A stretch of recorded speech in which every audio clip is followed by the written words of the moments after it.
Prenuptial agreements. An agreement made by a couple before they marry concerning the ownership of their respective assets should the marriage fail. Some say it's a brilliant idea. If someone is after my money and not truly into me, then it stops them dead in their tracks. Others say the only thing it stops dead in its tracks is a trust in the relationship. That even the thought of it should be an indicator the marriage should not be going ahead in the first place. Do you want to know what I think? I'll tell you what I think. But before then, please hit the subscribe button and click the bell icon to be notified when I post more interesting videos like this. Now, to what I think? Well, let's dig into it a bit more. Rather than the misconception that prenups are a modern creation, a little bit of research will tell you otherwise. One of the oldest prenuptial agreements found was a 2,000-year Hebrew marriage contract. Scholars have found examples in ancient Egypt, and it is even rumoured that King Edward IV had a prenuptial agreement with his wife Eleanor Butler. Back then, there were many traditional marriages, some of which was at times to help families gain economic and status advantages.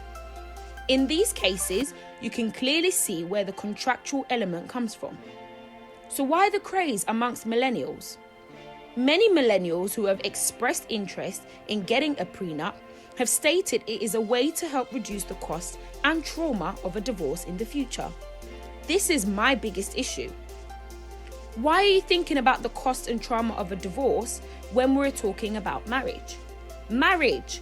These are my reasons why prenups just do not hold in any conversation about marriage. Number 1, the biblical model of marriage teaches the permanence of the union. Number 2, at the heart of marriage is the necessity of selflessness.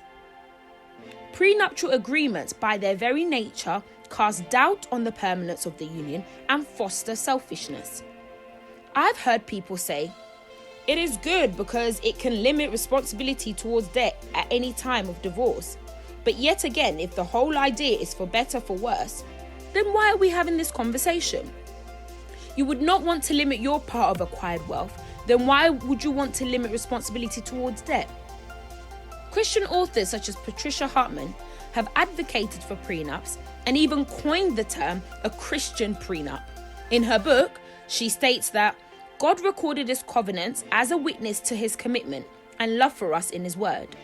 In the same way, we have a duty to record our covenant agreements as a witness to our commitment. No! God recorded his commitment and love for us in his word for our salvation and to unify us to him. Prenups have the opposite in view. It is our perceived lifeline in separation rather than unification. The simple conclusion? Go in with trust, love and unification at the heart, noting that marriage is for better or for worse. If permanence and putting all your cards on the table is not on the forefront, then do not pursue marriage at all. Once you have family, the buy-in of your families, and they're cheering you on, don't look back.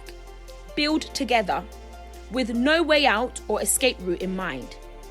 Think about this: a wall with no windows. Like I always say, marriage is a room with no doors. Once you know there are no doors, you never look to get out. So spread your wings and fly with no prenuptials in sight.